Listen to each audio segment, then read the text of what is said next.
Hello once again. बहुत दिनों के बाद फिर से मिलते हैं क्लास 10 के लाइट के सेकेंड पार्ट में, है ना। तो आज हम पढ़ने वाले हैं स्पेरिकल मिरर्स के बारे में, है ना। तो सबसे पहले ये समझना होगा कि क्या होता है स्पेरिकल मिरर्स।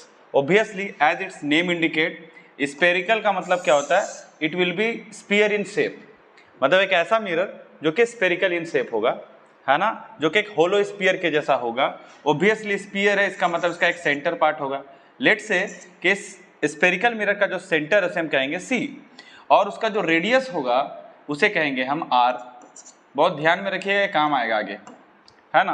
तो अगर हम क्या करते हैं, इस स्पेरिकल मिरर का दो सेक्शन कट कर लेते हैं, सपोज इस तरह से कट कर लिए, दो सेक्शन कट कर लिए, तो आप जब इस स्पेरिकल मिरर को कट कीजिएगा तो आपको दो तरह का सरफेस दिखेगा। एक इस तरह सा सरफेस दिखेगा जिसमें एक जो आपका इस तरह से जो आउटवर्ड फेस होगा, एक आउटवर्ड फेस तो क्या होगा, रिफ्लेक्टिंग होगा, मतलब जो बल्ज इनसाइड है वो आपका पेंटेड होगा, और जो बाहर वाला है बल्ज आउटसाइड जो दिख रहा है वो सरफेस जो होगा वो सरफेस रिफ्लेक्टिंग होगा, मतलब उसके वजह से क्या बनेगा, इमेज बनेगा, है ना। तो उस तरह से एक सरफेस बनेगा। तो अगर इस तरह से हमें सरफेस दिखता है तो इस सरफेस से बनने से जो मिरर प्रोड्यूस होगा उस मिरर का नाम हम कहते हैं कॉन्वेक्स स्पेरिकल मिरर, या सिंपली कॉन्वेक्स मिरर कहते हैं, जो कि एक स्पेरिकल मिरर का ही पार्ट है, सेक्शन है। एंड आप देख रहे होंगे कि जैसे ही हमने इस सेक्शन को कट किया है, ये जो सेक्शन आप देख रहे हैं, ये सेक्शन को जैसे ही हमने कट किया है इस तरह का हमें सरफेस मिला है। उसी तरह से इस सरफेस से, है ना, सेंटर तक के डिस्टेंस को, है ना, हम कहेंगे रेडियस, क्योंकि यहाँ से यहाँ तक का डिस्टेंस को रेडियस कहते थे। उसी तरह यहाँ से लेके यहाँ तक के डिस्टेंस को भी रेडियस कहेंगे। अब सवाल है इसका क्या नाम है, इसको हम कहेंगे पोल, जिसको हम P से डिनोट करेंगे। तो यहाँ पे P हमारा पोल हो जाता है।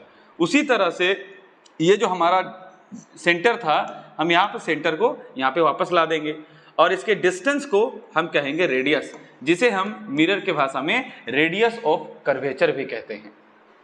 अब ये जो मिरर है हमें उसे कॉन्वेक्स मिरर कहते हैं। उसी तरह से हमारे क्या था, एक दूसरा कट था, इस तरह का सेक्शन था। अगर मान लीजिए सेक्शन कुछ इस तरह से दिखता है मिरर का, मतलब मिरर का सरफेस कुछ इस तरह से दिखता है ना, तो जिसमें क्या होगा, जो बल्ज इनसाइड सरफेस था वो रिफ्लेक्टिंग होगा, और जो आउटसाइड सरफेस था वो होगा आपका पेंटेड, जिसको हम कहते हैं जो कलर्ड होगा। तो उसमें हम क्या कहते हैं, इस मिरर को हम नाम देते हैं कॉनकेव स्पेरिकल मिरर, या सिंपली कॉनकेव मिरर। तो स्पेरिकल मिरर हमारे दो टाइप्स के होते हैं, एक होते हैं कॉन्वेक्स स्पेरिकल मिरर और एक होंगे कॉनकेव स्पेरिकल मिरर। उसी तरह इस पॉइंट को भी हम पोल ही कहेंगे, और इस पोल से सेंटर तक के डिस्टेंस को फिर से सेंटर ऑफ कर्वेचर कहेंगे, है ना। सॉरी, इस पॉइंट को सेंटर ऑफ कर्वेचर, और पोल से सेंटर ऑफ कर्वेचर को जो डिस्टेंस है उसे हम कहेंगे रेडियस ऑफ कर्वेचर। तो ये था हमारा स्पेरिकल मिरर का टाइप्स। क्योंकि इससे पहले हमने पढ़ रखा है कि प्लेन मिरर क्या होता है, तो अब प्लेन मिरर के बाद हम पढ़ रहे हैं स्पेरिकल मिरर। अब सवाल है इन मिरर का क्या खासियत है, इनमें क्या नया बात है, क्या चेंजेस है हमें प्लेन मिरर और इन स्पेरिकल मिरर में देखने को मिलेगा। देखिए, जब आप प्लेन मिरर में देखते हैं तो आप जैसे दिखते हैं आपको लगता है आप वैसे ही दिख रहे हैं। हाँ, लेटरल इन्वर्सन होता है, बट क्या होता है कि आप उसी तरह से दिखते हैं प्लेन मिरर में। बट कॉनकेव मिरर या कॉन्वेक्स मिरर में बात थोड़ा अलग है, और बहुत ही ज़्यादा अच्छा लगेगा चीज़ों को आप देखिएगा। तो जैसे कि आप देख रहे होंगे यहाँ पे हमारा क्या है, कॉनकेव स्पेरिकल मिरर है ना। वो तो आपका डायग्रामेटिक फिगर था, ये आपका रियल कॉनकेव मिरर आप देख रहे हैं। देखिए कितना इंटरेस्टिंग लग रहा है आपको कि ये जो लड़की का जो छोटा सा हाथ था वो कितना बड़ा होके दिख रहा है ना। और इसमें और एक गौर करने की बात है कि आप देखिए, ये जो हमारा टेबल है ना, जो पार्क वगैरह में पाया जाता है, जो बेंच है ना, ये बेंच हमें उल्टा दिख रहा है, इन्वर्टेड मिरर दिख रहा है। एक ही मिरर में दो तरह का इमेज है कि नहीं, बहुत इंटरेस्टिंग बात है ना। एक मिरर जिसमें हाथ बहुत बड़ा दिख रहा है और सीधा दिख रहा है, हाथ लेटरल इन्वर्सन है बट सीधा दिख रहा है। और उसी मिरर में आप देखिएगा लड़की के पीछे जो बेंच रखा गया है पार्क में, वो बेंच हमारा टिल्टेड उल्टा दिख रहा है, और हमें जो जमीन है वो ऊपर की तरफ दिख रहा है। अब सवाल है कि ऐसे कैसे हो सकता है ना, उसको समझने के लिए हमें रे डायग्राम समझना पड़ेगा। खैर, ये जो मिरर है कॉनकेव मिरर जिसके बारे में हम बात कर रहे थे, इसके कुछ नोमेनक्लेचर को समझ लेते हैं। ये मिरर को हम कुछ इस तरह से बनाते हैं जिसमें हम मानते हैं ये मिरर इस तरह से होता है। जो आपको फिगर में उतना अच्छे से समझ में नहीं आ रहा होगा, इन हल्का जो पार्ट होता है वो इनवर्ट की तरफ होता है, बाहर में इस तरह से निकला हुआ होता है ना, जो कि फिगर में आपको उतने अच्छे से समझ में नहीं आ रहा होगा। तो ये हमारा कॉनकेव मिरर है। तो कॉनकेव मिरर को ये जो पार्ट है हमने जाना कि इसको हम पोल कहते हैं, लिख लेते हैं, P का मतलब यहाँ पे पोल है ना नोमेनक्लेचर में। और ये जो ओपनिंग देख रहे हैं, ये ओपनिंग, इस ओपनिंग को हम कहते हैं अपर्चर, इस ओपनिंग को हम कहते हैं अपर्चर, ठीक है। तो इस ओपनिंग को हम अपर्चर कहते हैं जहाँ पे लाइट क्या करेगा, इंटर करेगा लाइट रे।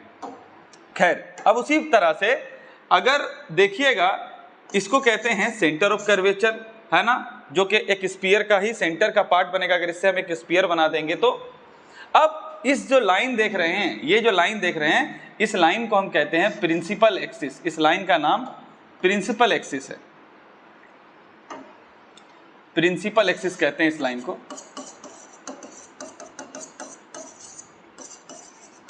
अच्छा, अब इसका क्या रूल्स एंड रेगुलेशन है इमेज फॉर्मेशन होने के लिए, उसको समझना होगा, ताकि ये समझ सकें कि लड़की का हाथ सामने में होने से सीधा और बड़ा क्यों दिख रहा है, और बेंच के लड़की के थोड़े से दूर होने से ये बेंच हमें उल्टा क्यों दिख रहा है। इसको समझते हैं चलिए रे डायग्राम से। बट उसके लिए एक इंपॉर्टेंट चीज आपको समझना होगा कि कभी भी रेज जो कि बहुत दूर से आएंगे, तो हम ये एज्यूम करेंगे, जब रेज, लाइट के जो रे होते हैं वो अगर बहुत दूर से आएंगे तो हम एज्यूम करेंगे कि वो पैरेलल रे होंगे। तो उसी तरह से मान लेते हैं कि हमारे पास क्या हो रहा है कि एक पैरेलल रे आ रहा है। किसके पैरेलल? प्रिंसिपल एक्सिस से। एक रेफरेंस लाइन जो सेंटर ऑफ कर्वेचर से गुजर के पोल से होके पास किया है, एक रेफरेंस लाइन, उस लाइन को हम बोलते हैं कि प्रिंसिपल एक्सिस। अगर कोई एक लाइट रे जो कि बहुत दूर से आ रहा है, तो वो इन्फिनिटी पे आने से वो रे क्या होता है, पैरेलल होता है प्रिंसिपल एक्सिस का। और इस मिरर के सरफेस पे इंसिडेंट किया है, अगर इंसिडेंट किया है तो रिफ्लेक्ट भी करेगा। जैसा कि मैं अपने प्रीवियस क्लासेस में बता चुका हूं लॉ ऑफ रिफ्लेक्शन में, कि angle of incident must be equal to क्या होना चाहिए, एंगल ऑफ रिफ्लेक्शन। सवाल ये है कि एंगल ऑफ इंसिडेंट या एंगल ऑफ रिफ्लेक्शन निकालने के लिए हमें क्या चाहिए, हमें चाहिए नॉर्मल, है ना, जो हम एज्यूम करते हैं हमें नॉर्मल चाहिए। अब सवाल ये नॉर्मल कहाँ से बनता है, नॉर्मल कोई सरफेस के परपेंडिकुलर लाइन होता है। अब इस मिरर में कैसे बनाएंगे उसको समझने के लिए थोड़ा सा एक कॉन्सेप्ट पे गौर कीजिए, आपको बात बहुत इंटरेस्टिंग लगेगा और अच्छी तरीके से समझ में आएगी। मान लीजिए ये एक स्फीयर है और ये हमारा स्फीयर का सेंटर है। अगर मान लीजिए हमें क्या करना है, एक नॉर्मल ड्रॉ करना है। एक नॉर्मल का मतलब एक परपेंडिकुलर ड्रॉ करना है। तो परपेंडिकुलर कोई भी कर्वेचर से, मतलब कोई भी कर्व पार्ट से अगर एक परपेंडिकुलर ड्रॉ करेंगे, मतलब एक 90 डिग्री खींचेंगे, तो ये 90 डिग्री जो लाइन खींच रहे हैं उस सरफेस से, इस सरफेस से जो 90 डिग्री खींच रहे हैं, ये सरफेस है, सरफेस से जो 90 डिग्री का लाइन खींच रहे हैं, वो लाइन हमेशा सेंटर से होकर गुजरता है। गौर से देखिएगा, कहीं से भी खींचिए, वो अगर 90 डिग्री खींचिएगा तो वो सेंटर से होकर गुजरेगा। सपोज यहाँ से भी हम 90 डिग्री खींच रहे हैं, तो 90 डिग्री जो है उस सरफेस से, मतलब कर्व से 90 डिग्री खींचेंगे तो वो सेंटर से होकर गुजरता है। तो हमने एक रूल समझा कि कभी भी हम अगर एक नॉर्मल को ड्रॉ करेंगे, नॉर्मल का मतलब एक इमेजिनरी परपेंडिकुलर लाइन किसी कर्वेचर से, तो वो कर्वेचर से कहाँ से होकर गुजरेगा, वो सेंटर से होकर गुजरेगा। किसका? स्फीयर का। अब उसी तरह ये जो आप कॉनकेव स्फेरिकल मिरर देख रहे हैं, तो स्फीयर का पार्ट है। मानते हैं कि हमने स्फीयर को कंप्लीट नहीं किया, मानते हैं कि हमने स्फीयर को कंप्लीट नहीं किया, लेकिन ये स्फीयर का ही पार्ट है। अगर किसी भी सरफेस से परपेंडिकुलर खींचिएगा तो वो सेंटर से होके पास करता है, सेंटर से। इसका मतलब अगर एंगल ऑफ इंसिडेंस और एंगल ऑफ रिफ्लेक्शन निकालना है तो नॉर्मल ड्रॉ करना पड़ेगा।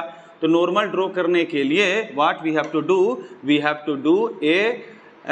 टू मेक ए नॉर्मल और make a perpendicular line from the surface. तो कर्व से हम अगर कभी भी एक परपेंडिकुलर ड्रॉ करेंगे तो वो परपेंडिकुलर हमारा सेंटर से होके गुजरेगा। इस कर्व सरफेस से अगर एक परपेंडिकुलर खींचेंगे तो ये परपेंडिकुलर हमारा सेंटर से होके गुजरेगा। तो याद रखिएगा, कभी भी स्फेरिकल मिरर, चाहे कॉनकेव मिरर हो या कॉन्वेक्स मिरर हो, कभी भी आप नॉर्मल ड्रॉ करते हैं, चाहे किसी भी पार्ट से कीजिए, यहाँ से क्यों ना कीजिए, कहीं से भी कीजिए, और चाहे यहाँ से क्यों ना कीजिए, वो हमेशा सेंटर ऑफ कर्वेचर से होके गुजरेगा। क्यों? क्योंकि एक स्फीयर से परपेंडिकुलर खींचने पे वो सेंटर से होके गुजरता है।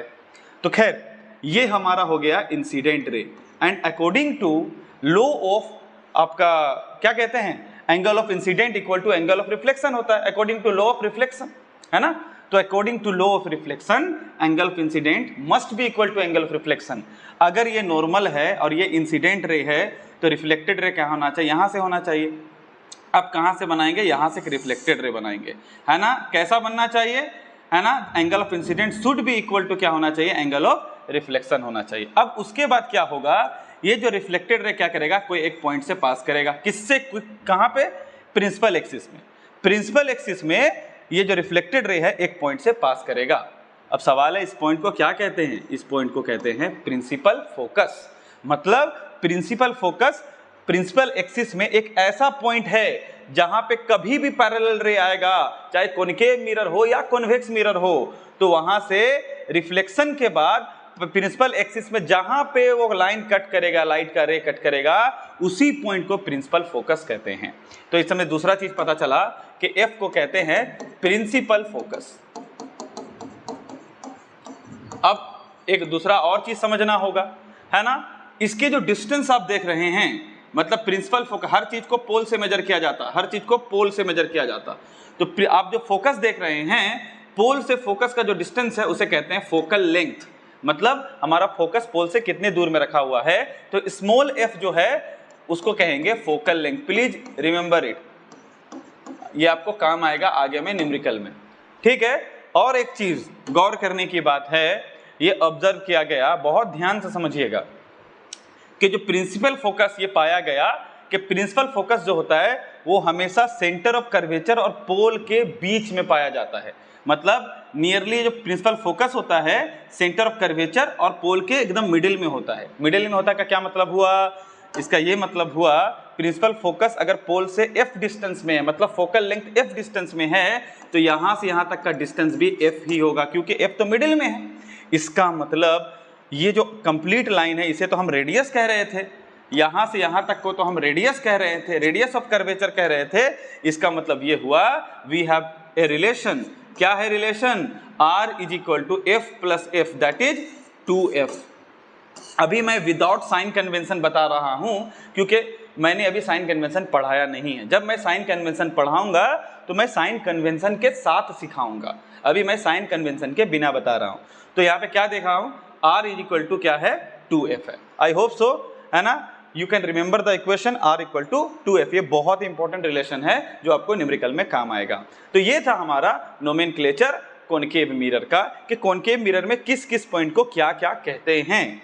अब आते हैं अपने रियल टॉपिक पे कि ये जो हाथ है बड़ा क्यों, और ये जो आपका जो बेंच है वो उल्टा क्यों दिख रहा है और छोटा क्यों दिख रहा है। तो उसको समझने के लिए हमें रे डायग्राम पे गौर करना पड़ेगा। अब सवाल है रे डायग्राम क्या होता है। चलिए देखिए, रे डायग्राम्स के कुछ रूल्स हैं, है ना, उन रूल्स को हमें समझना होगा। क्या रूल्स है, जैसा कि हम आपको बताएं कि कभी भी इन्फिनिटी पे अगर एक ऑब्जेक्ट है, मान लीजिए जो ए बी दिख रहा है, लेट्स से कि ए बी एक ऑब्जेक्ट है, अगर इन्फिनिटी डिस्टेंस में कोई ऑब्जेक्ट रखा गया है तो उससे एक पैरेलल रे जो आता है प्रिंसिपल एक्सिस से, वो जिस पॉइंट से कटेगा वो प्रिंसिपल फोकस है।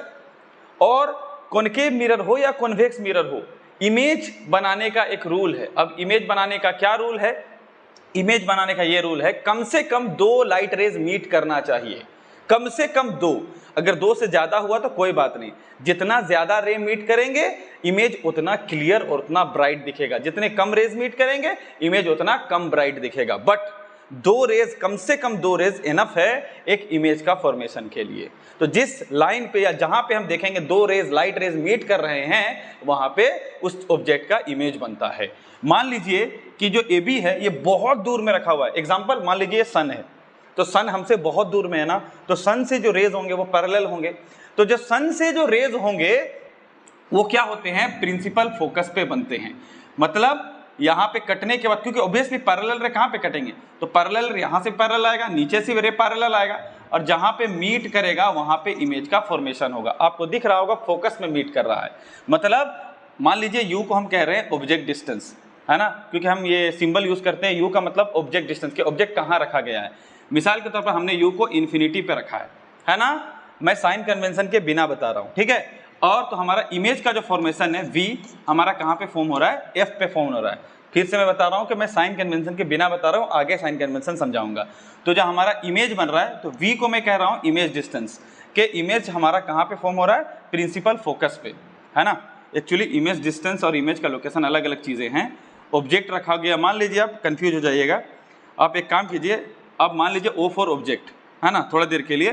तो ऑब्जेक्ट जो है हमारा इन्फिनिटी में रखने से इमेज हमारा कहाँ पे बनता है, प्रिंसिपल फोकस पे बनता है। तो इसका क्या प्रूफ है सर, इसका क्या प्रूफ है कि ऐसा ही होता है। तो अगर इसका प्रूफ जानना है तो आप एक काम कर सकते हैं, आप एक कॉनकेव मिरर आपको लेना पड़ेगा पहले, है ना। कॉनकेव मिरर से क्या कीजिएगा, सन का जो आपका जो रिफ्लेक्शन होता है, रिफ्लेक्शन को कोई पेपर में दीजिएगा। जब वो रिफ्लेक्शन एक पेपर में दिखिएगा तो पेपर में क्या होगा, छोटा सा पॉइंट बनेगा, छोटा सा पॉइंट। आपने तो ये यूज़ किया होगा, है ना, जो आप मैग्नीफाइंग ग्लास, बचपन में हम मैग्नीफाइंग ग्लास यूज़ करते हैं पेपर को आग लगाने के लिए, जलाने के लिए, है ना। तो हम क्या करते हैं, देखते हैं कि पॉइंट अगर छोटा हो गया है ना, तो उस पॉइंट पे आग लग जाता है। अब सवाल है वो पॉइंट क्या है, वो पॉइंट कुछ नहीं, सन का इमेज है, छोटा सा, है ना, जो कि बहुत इंटेंस होता है। तो हम क्या बोल रहे थे कि बहुत इन्फिनिटी में अगर कोई चीज़ हो तो उसका इमेज बहुत ही छोटा सा बनता है, पॉइंट बनता है ना। वो लेंस का हो गया, बट ये मिरर का बात कर रहे हैं। मिरर में इसी तरह का चीज़ देखने को मिलता है, जब ऑब्जेक्ट बहुत दूर में हो तो इमेज प्रिंसिपल फोकस में बनता है और बहुत छोटा बनता है। अब सवाल है कि इमेज का नेचर कैसा होता है। इमेज होता है रियल एंड इन्वर्टेड। अब इसका क्या मतलब है रियल एंड इन्वर्टेड का? रियल का मतलब होता है जब कोई दो रेज एक्चुअली में मीट करते हुए आपको दिखेंगे तो हम उसे कहते हैं रियल इमेज, जैसा कि मैंने अपने प्रीवियस क्लासेस में बताया है। और जो कभी कहीं पे दिखेंगे कि दो रेज वो मीट करने वाले हैं बट वो मीट नहीं कर रहे हैं, they appears to meet but they are not actually meeting, तो उस टाइम जो इमेज फॉर्मेशन होगा उसे वर्चुअल इमेज कहते हैं, क्योंकि वो वर्चुअल होता है ना। रियल में दो रेज मीट नहीं कर रहे होते हैं। चलिए कोई नहीं, इस बात को हम आगे अपने रे डायग्राम में अच्छी तरीके से समझा देंगे अगर बात नहीं समझ में आया तो। खैर अब आगे देखते हैं। तो ऑब्जेक्ट को इन्फिनिटी में रखने से इमेज फोकस पे बनता है ना। ये पहला ray diagram that you have to remember. Rule याद रखिए, इसको रटने का कोई जरूरत नहीं है, इसको आपको बाय हार्ट करने का कोई जरूरत नहीं है, बस छोटा सा रूल याद रखिए। रूल क्या है? रूल कहता है कभी भी पैरेलल रे जो आएगा वो हमेशा प्रिंसिपल फोकस से कटेगा, और दूसरा कंडीशन ये है कि वो सेंटर ऑफ कर्वेचर से होके गुजरेगा अगर पॉसिबल है तो।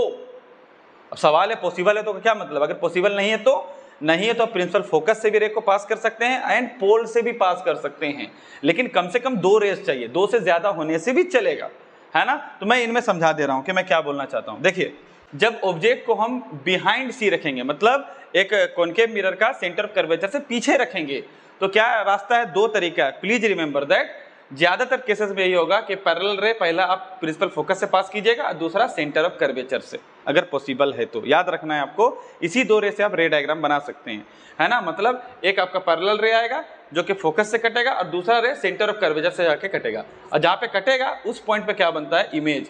लेकिन इमेज कैसा बन रहा है? इन्वर्टेड। गौर से देखिएगा, इन्वर्टेड मतलब ये था क्या, ऊपर की तरफ एरो हेड है, लेकिन यहाँ एरो हेड कहाँ है? नीचे। दैट इज वाई हम इसको कह रहे हैं कि इन्वर्टेड इमेज बनेगा।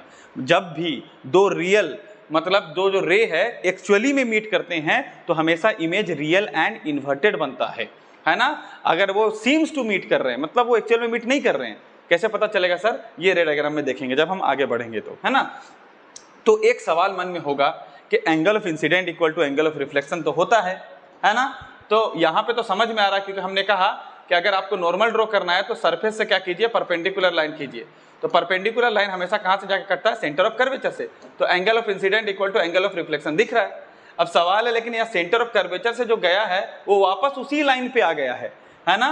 वो नीचे क्यों नहीं गया? ऐसा टकराने के बाद यहाँ पे क्यों नहीं गया, है ना? वो वापस उसी लाइन पे क्यों आया? क्योंकि हमने अभी समझाया कि कभी भी जो रेज है वो सेंटर ऑफ कर्वेचर से गुजरे तो याद रखिएगा नॉर्मल भी हम सेंटर ऑफ कर्वेचर से ही ड्रॉ करते हैं। मतलब अगर हम यहाँ पे परपेंडिकुलर लाइन ड्रॉ करते हैं, मतलब नॉर्मल ड्रॉ करते, तो नॉर्मल भी सेंटर ऑफ कर्वेचर से होके गुजरता। इसका मतलब नॉर्मल रेज और एंगल ऑफ इंसिडेंट के बीच में जो एंगल है वो 0 डिग्री का एंगल है। तो 0 डिग्री का एंगल है, मतलब एंगल ऑफ इंसिडेंस 0 है, तो एंगल ऑफ रिफ्लेक्शन भी 0 ही होना चाहिए according to law of reflection. That is why जो सीधा जाने वाला रे सेंटर ऑफ कर्वेचर से सीधा ही जाता है, वो और कोई दिशा में नहीं जाता है ना। उसी तरह से आते हैं इसके तीसरे पार्ट पे। जब हम क्या किए, पहले इन्फिनिटी पे रखे, फिर सेंटर ऑफ कर्वेचर पे रखे। अब सवाल ये है कि क्या यही एक रास्ता, ये दो, इससे पहले मैं ये बता दूं कि क्या यहाँ पे सिर्फ यही रास्ता इसका इमेज फॉर्मेशन करने के लिए? नहीं, अलग भी रास्ते हो सकते हैं अगर आप चाहें तो। मतलब अगर सेंटर ऑफ कर्वेचर आपको मन नहीं कर रहा है कि नहीं हम सेंटर ऑफ कर्वेचर से नहीं बनाना चाहते, तो आप चाहेंगे तो आप क्या कर सकते हैं, दूसरे को भी फोकस से पास करवा सकते हैं।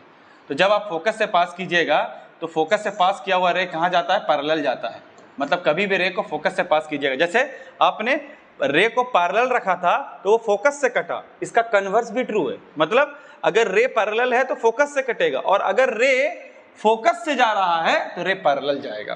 तो यहाँ रे पैरेलल था तो फोकस से कटा, और आपने अगर पैरेलल आपने फोकस से पास कर दिया तो ये रे प्रिंसिपल एक्सिस के पैरेलल जाएगा according to law of reflection. क्योंकि हमने नॉर्मल कहाँ से ड्रॉ करना है, वही सेंटर ऑफ कर्वेचर से, angle of incident equal to angle of reflection. तो कहीं भी कीजिए तो आप गौर कर रहे होंगे, आपको कहाँ दिख रहा होगा, यहाँ पे मीट कर रहा होगा ये रे। मतलब ये जो रे है ना, ये जो रे आया ये रे, और आपको दिख रहा होगा ये नीचे वाला रे है ना, यहाँ मीट कर रहा होगा। ठीक है, तो इसी मीटिंग पॉइंट पे हमारा इमेज बनेगा। आपके पास और भी रास्ते हैं, आप पोल से भी कर सकते हैं। आप पोल से कीजिए तो ये फिर भी इसी पॉइंट पे आके कटेगा। आप जो पॉइंट देख रहे हैं पोल से मतलब angle of incident equal to angle of reflection. Sir आपने ऐसा क्यों बनाया, इसलिए बनाए ऐसा क्योंकि सेंटर ऑफ कर्वेचर पोल से होके गुजरता है। हाँ, यहाँ देखिए सेंटर ऑफ कर्वेचर जो नॉर्मल है ऐसे होके गुजरेगा, तो angle of incident equal to angle of reflection होगा। चाहे आप कैसे भी ड्रॉ कीजिए, कैसे भी ड्रॉ कीजिए, वो उसी पॉइंट पे आके कटेगा और इमेज वहीं पे बनेगा। इसका ये मतलब नहीं है कि आपको रटना है, रटने का कोई ज़रूरत नहीं है। आप चाहे जैसे भी बनाइएगा, लेकिन आपको तरीका पता होना चाहिए। रूल क्या है, आप फोकस से पास कीजिए, सेंटर ऑफ कर्वेचर से पास कीजिए एंड पोल से पास कीजिए। लेकिन हम आपको रिकमेंड करेंगे इतना ज़्यादा कॉम्प्लेक्स मत कीजिएगा, है ना, आपके लिए कॉम्प्लेक्स हो जाएगा। लेकिन नॉलेज में जानना जरूरी है, इसलिए मैंने बता दिया। लेकिन आप क्या कीजिए, आप एक रे को फोकस से पास कीजिए और दूसरे को सेंटर ऑफ कर्वेचर से अगर पॉसिबल है तो, नहीं तो फिर फोकस से पास कीजिए। देखिए अब आते हैं इसमें, ये रे डायग्राम में देखिए यहाँ पे हमने क्या रखा है कि जो ऑब्जेक्ट है ये हमारा ऑब्जेक्ट है, ये हमारा ऑब्जेक्ट है। तो ऑब्जेक्ट यहाँ पे सी पे रखा गया है, तो एक रे ऑब्वियसली फोकस से गुजरेगा। अब दूसरा रे सेंटर ऑफ कर्वेचर से अगर पॉसिबल है तो, बट हमें तो पॉसिबल नहीं दिख रहा क्योंकि ऑब्जेक्ट सेंटर ऑफ कर्वेचर में रखा हो गया। हम क्यों ऐसे नीचे लेके आएंगे रे, है ना। तो यहाँ पे सेंटर ऑफ कर्वेचर पे ही ऑब्जेक्ट रखा हुआ है, इसीलिए हमने कहा था कि अगर आप चाहेंगे तो फोकस से पास कर सकते हैं, अगर पॉसिबल है तो सेंटर ऑफ कर्वेचर से, नहीं भी किए तो दूसरे रे को भी आप फोकस से पास कर सकते हैं, नहीं तो आप पोल से भी पास कर सकते हैं, इमेज फिर से वही बनेगा। अगर आपने पोल से भी पास करा दिया, इमेज फिर से वही बनेगा, कोई प्रॉब्लम की बात नहीं है ना। तो हमने समझा कि जब ऑब्जेक्ट सी में रखा हुआ होता है तो इमेज भी सी में बनेगा, है ना। उसी तरह से हम आगे आते हैं, यहाँ पे देखिए हमने क्या किया, पहले इन्फिनिटी पे रखा, फिर बियॉन्ड सी रखा, फिर एट सी रखा, अब रखेंगे बिटवीन सी एंड एफ। तो जब हम बिटवीन सी एंड एफ रखते हैं तो एक रे जो पॉसिबल है वो फोकस से होकर कटेगा, ऑब्वियस सी बात है, और दूसरा रे सेंटर ऑफ कर्वेचर से कटेगा अगर पॉसिबल है तो, है ना। पॉसिबल का मतलब देखिए यहाँ पे सेंटर ऑफ कर्वेचर क्या था, राइट साइड पड़ रहा था तो रे नीचे जाएगा।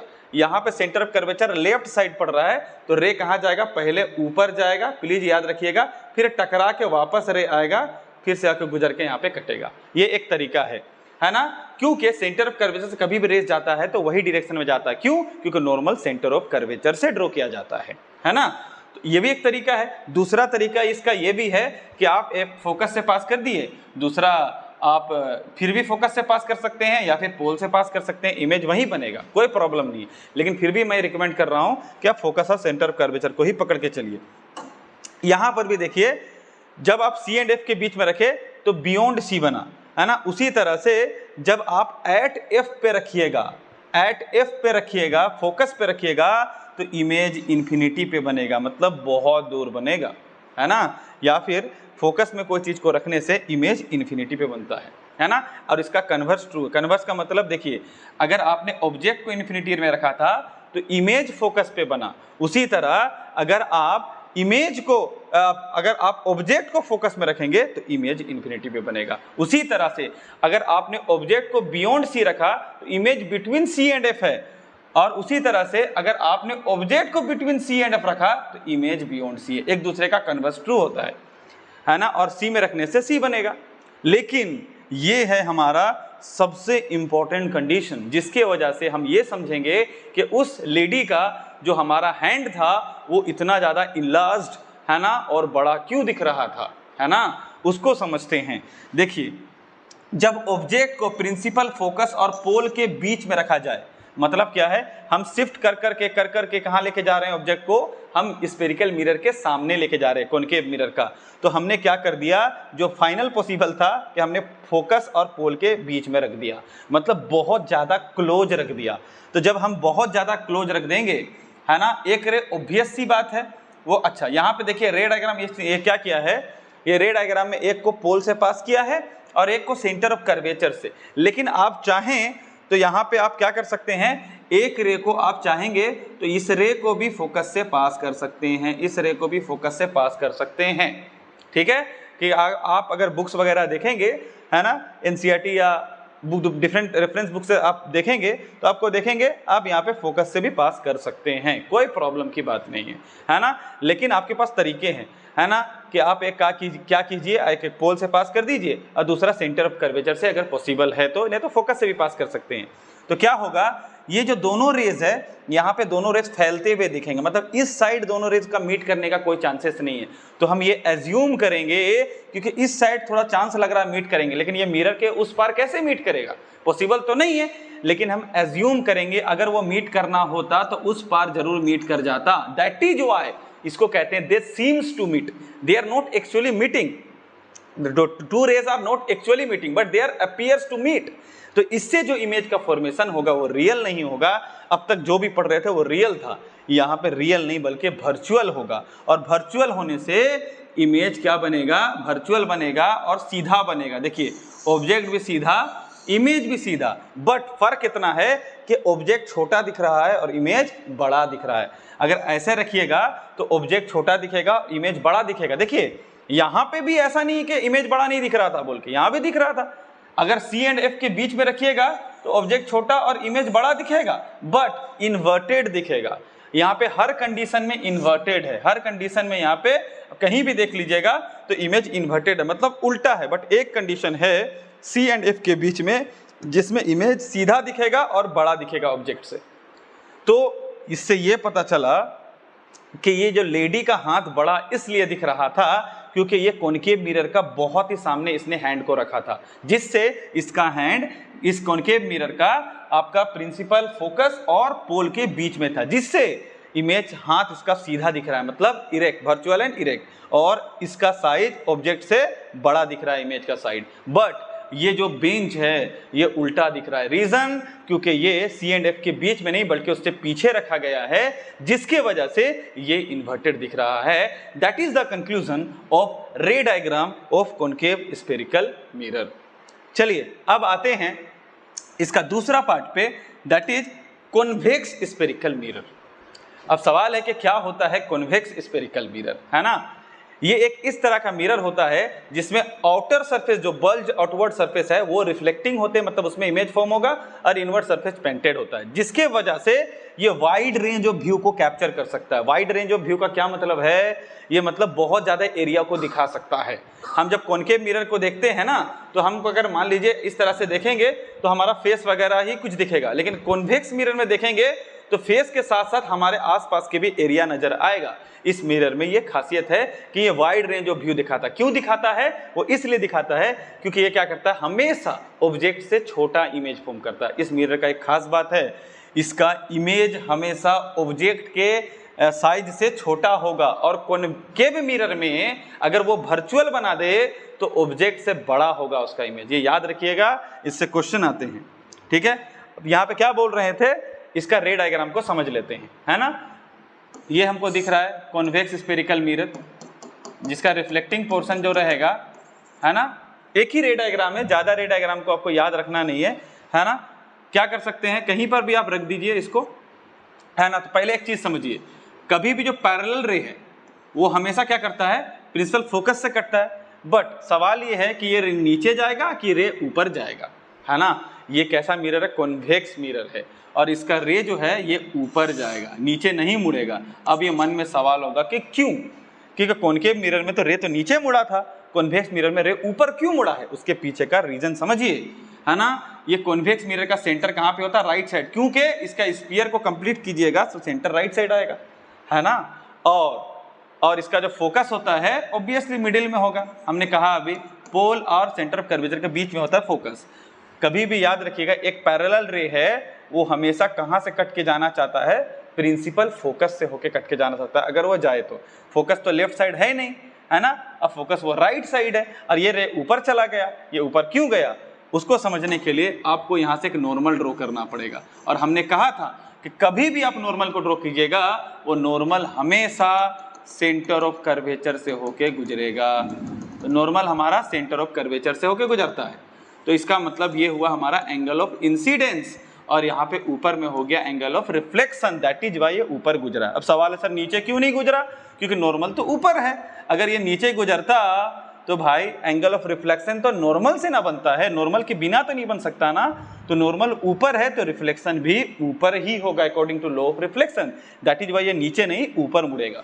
उम्मीद करते हैं ये बात समझ में आया होगा आपको नॉर्मल के बारे में। अब आता है इसका रे डायग्राम का, वही रूल को अप्लाई करेंगे जो रूल हम अप्लाई कर रहे हैं। रूल क्या कहता है, रूल कहता है कि भाई जो हमारा पैरेलल रे है वो फोकस से होके गुजरेगा अगर गुजर पाए तो, लेकिन ये रियल में तो गुजर नहीं रहा है ना। तो हम ये एज्यूम करेंगे कि अगर गुजरना होता तो इस साइड ऐसे गुजरता। दूसरा रे कहाँ से गुजरेगा, ऑब्वियसली सेंटर ऑफ कर्वेचर से अगर गुजर पाए तो जैसे टकराएगा ये वापस आ जाएगा, है ना, क्योंकि नॉर्मल उसी से गुजरता है। बट हम ये एज्यूम करेंगे कि अगर इसको हम सीधा लाते हैं तो ये इस तरह से कहीं पे मीट करता। अब at the point of meeting यहाँ पे क्या बनेगा, इमेज, जिसको कहेंगे वर्चुअल इमेज। वर्चुअल इमेज को हम डॉटेड लाइन से बनाते हैं, है ना। क्यों वर्चुअल बनेगा, क्योंकि एक्चुअली में मीट नहीं कर रहा, they are seems to meet, है ना। तो यहाँ पे वर्चुअल इमेज बनेगा। तो आप एक बात गौर कीजिए, ऑब्जेक्ट का जो साइज है वो इमेज से हमेशा बड़ा है। तो कभी भी आपको क्वेश्चन दिए रहेगा, है ना, और पूछेगा कि जो ये जो आप इमेज देख रहे हैं या मैग्निफिकेशन दिए रहेगा, उसे पता करने के लिए बोलेगा कि भाई ये मिरर का नेचर कैसा है, कॉनकेव की कॉन्वेक्स। आपको ये पता करना होगा अगर ये वर्चुअल बना है ना, तो डायरेक्ट मत बोलिएगा कॉन्वेक्स मिरर, क्योंकि कॉन्वेक्स मिरर से तो वर्चुअल बनता है, आई नो, लेकिन डायरेक्ट मत बोलिएगा कि कॉन्वेक्स मिरर से बना है। पहले पता करना होगा कि ऑब्जेक्ट का साइज से इमेज बड़ा है कि छोटा है। वर्चुअल बड़ा है बना है और इमेज छोटा है तो कॉन्वेक्स मिरर, इमेज बड़ा है तो कॉनकेव मिरर, और रियल एंड इन्वर्टेड बना है तो नो डाउट वो कॉनकेव मिरर का है। उम्मीद करते हैं आपको समझ में आया होगा। तो जैसा कि मैंने रे डायग्राम बता दिया आपको, ये है हमारा रे डायग्राम, एक ही है, आपको ज़्यादा टेंशन लेने की बात नहीं है। फाइनली हम आ जाते हैं आज के लास्ट टॉपिक पे, that is uses of concave mirror and convex mirror पे। देखिए, है ना, ये आपको बहुत इंटरेस्टिंग लगेगा।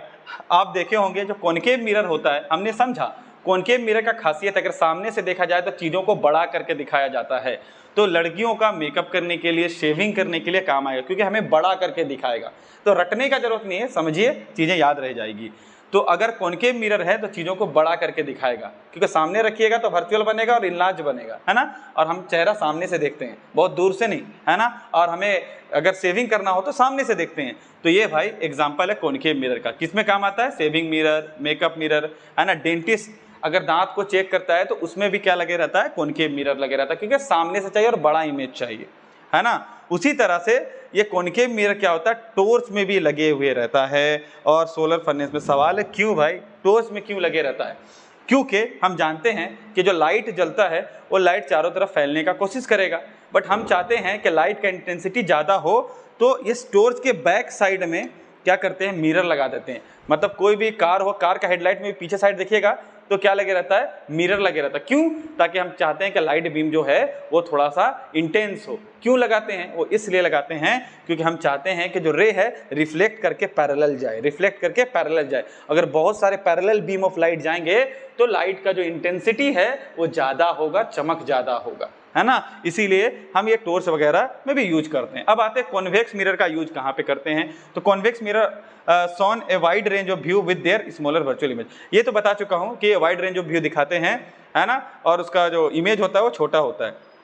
सिक्योरिटी मिरर में यूज होता है। मान लीजिए अगर क्या करना है, आपका दुकान ऐसे जगह में है कि ऐसा कोना में है कि आपको आगे का चीज़ कौन वहाँ रास्ते से मुड़ रहा है, आपका अगर सामान उस कोने में, मान लीजिए एक कोना, एक दुकान है, दुकान के कोने के उस साइड में रखा हुआ है, आप यहाँ पे बैठे हैं, अगर वहाँ का भी व्यू देखना चाहते हैं तो वाइड रेंज व्यू चाहिए रहेगा। तो वाइड रेंज व्यू के लिए आपको क्या करना होता है, कॉन्वेक्स मिरर का यूज़ करना पड़ता है। इसीलिए इसे सिक्योरिटी मिरर कहते हैं सिक्योरिटी में। और साइड व्यू मिरर इन कार्स, जिसको रियर व्यू मिरर्स कहते हैं। देखिए ये जो कार होता है ना, कार का आपका जो साइड रियर व्यू होगा या साइड व्यू मिरर में यूज होता है। वो क्यों यूज होता है, क्योंकि हमें ज़्यादा एरिया देखना होता है कि कभी भी कोई ओवरटेक करेगा तो हमें ये नहीं देखना होता कि हमारे पीछे कितनी एक गाड़ी है, हमें ये नहीं जानना नहीं होता, हमें जानना है कि कितने गाड़ियाँ। मान लीजिए अगर पीछे देखेंगे तो हम देखेंगे क्या एक ही गाड़ी है, उसके अलावा भी और भी कार्स हैं, है ना। तो उसको देखने के लिए हमें क्या चाहिए, वाइड रेंज ऑफ व्यू चाहिए। दैट इज वाई हम यूज़ करते हैं कॉन्वेक्स मिरर को। अब बहुत इंटरेस्टिंग एक लाइन है जो हमने नोट किया है, वो ये है, objects in the mirror are closer than they appear. Explain. क्या आपने कभी इस लाइन को देखा है? जी आपने देखा होगा, है ना। तो हम कहाँ पे देखे हैं? कार में देखे हैं, है ना। याद होगा आपको कि आपने कार में देखा होगा। अगर नहीं देखा है तो आप जाइएगा, अगर के घर में कार होगा तो कार के रियर व्यू मिरर में ये लिखा हुआ रहता है कि objects in the mirror are closer than they appear. क्यों लिखा हुआ है? कॉशन के तौर पे लिखा हुआ रहता है ताकि दुर्घटना से आप बच जाएं, क्योंकि लिखा रहता है objects in the mirror are closer than they appear. मतलब जो आपको मिरर में इमेज दिख रहा है वो उससे भी क्लोज है जितना मिरर में आपको दिख रहा है। मिरर में लगता है कि थोड़े दूर में है, लेकिन वो थोड़ा सा सामने में होता है। ऐसा मेरे रियल लाइफ में एक घटना गुजरा है ना, जिसमें मैंने देखा था कि कार में कि भाई जो एक आदमी आ रहा था, मेरे साथ रियल में गुजरा है, तो वो थोड़ा पीछे दिख रहा था। मैंने क्या, मुझे उस टाइम फिजिक्स का ये कॉन्सेप्ट मन में नहीं था, तो मैं ठीक बैक आपका कार को मोड़ रहा था, तो जब मैं देखा कि वो आदमी काफ़ी दूर लग रहा था, लेकिन जैसे ही मैं टर्न लिया तो वो आके मेरे कार में थोड़ा सा धक्का लग गया, तो उसको थोड़ा सा चोट लग गया था। तो बाद में रियलाइज़ हुआ यार कि जो मैंने मिरर में देखा था वो मुझे लग रहा था कि थोड़ा सा और वो दूर है, एक्चुअली वो थोड़ा सा पास था। तो वही क्वेश्चन के लिए यहाँ पे लिखा रहता है कि objects in the mirror are closer than they appear, क्योंकि वहाँ पे कॉन्वेक्स मिरर रहता है, वो वाइड रेंज दिखाता है और थोड़ा दूर करके दिखाता है। तो इसलिए ध्यान रखिएगा। अगर आपको वीडियो पसंद आया है तो और भी दोस्तों को, आप फ्रेंड्स को सब्सक्राइब करने बोलिए और शेयर कीजिए। Thank you.